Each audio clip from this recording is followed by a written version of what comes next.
Hello, welcome back to the channel, and this is a channel where we give you reviews, playthroughs, unboxings.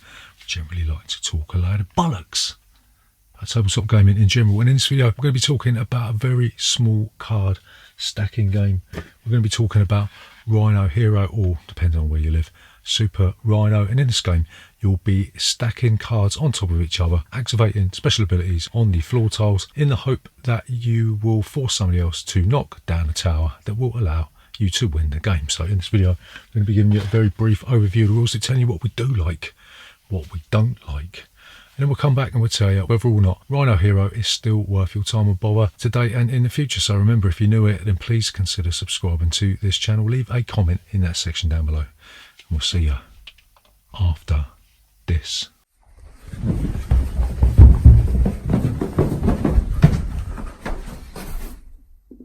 Bollocks! So, Rhino Hero, how'd you play this game?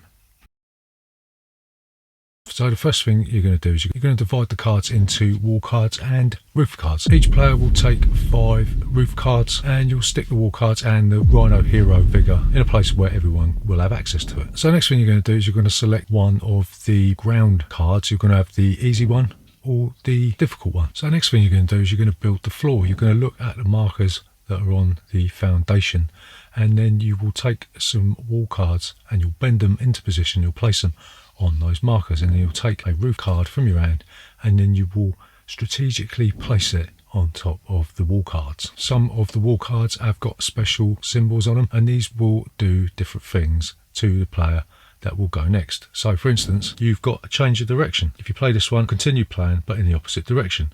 There's take a breather.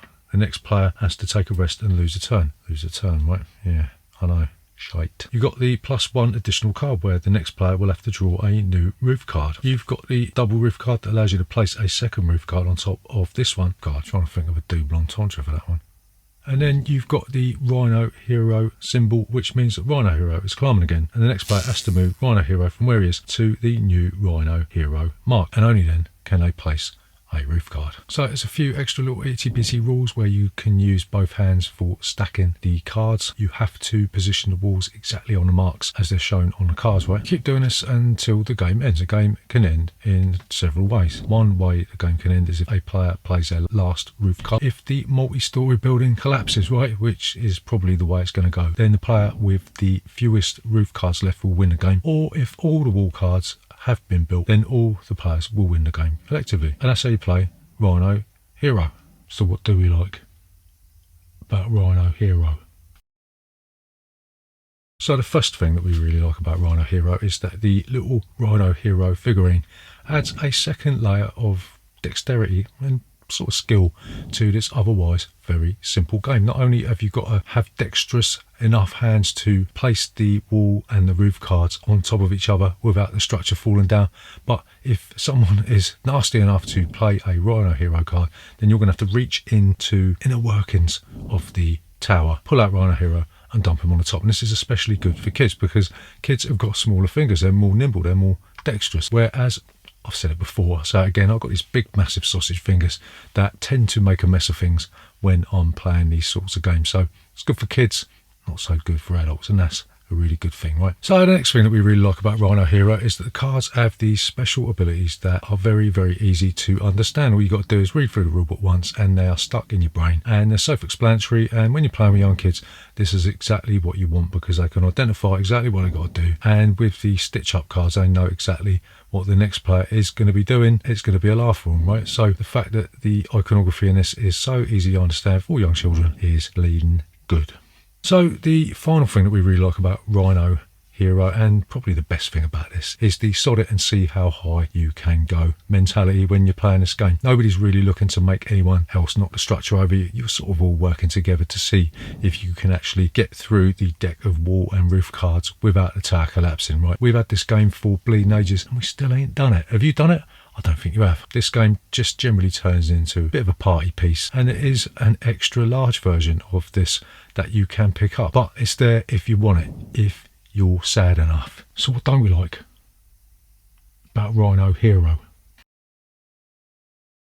So the first thing that we don't like about Rhino Hero is that because it's made out of cardboard, it's not really going to last that long. Our copy is already beaten up really badly because where the tower keeps collapsing and you have to scoop all the cards up, they're just going to get bent and warped, and the build quality of this one isn't that good. So just be aware that most of these sort of stacking games are either made of plastic or wood. This is made of really thin cardboard cards, ain't going to last that long, and that's why it's cheap as chips.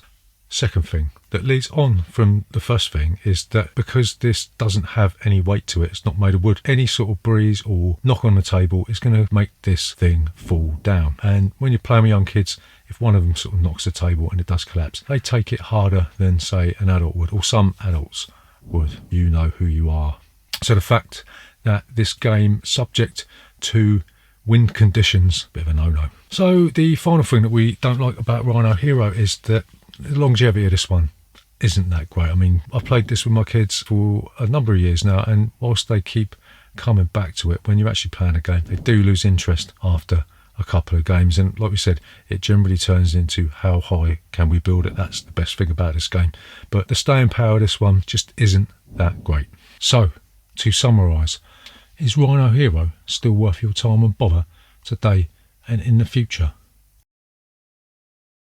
So we're going to say maybe, maybe not. It depends on what you're looking for, really. I mean, if you've got young kids and they're sick to death of Jenga, because more than likely they have played that one to death, then this is definitely worth a look. It's a cheap as chips stacking dexterity game that adds yet another level of maybe complexity or strategy to those Jenga style games that have saturated the market over the years, right? The build quality of this one is questionable, as is its longevity with young children. But if you play it sporadically, this is a mainstay and it will last you for quite a number of years. And me being a big kid at heart, I still drag this one out when no one's looking, just to see if I can create the biggest tower known to humanity. So there you go.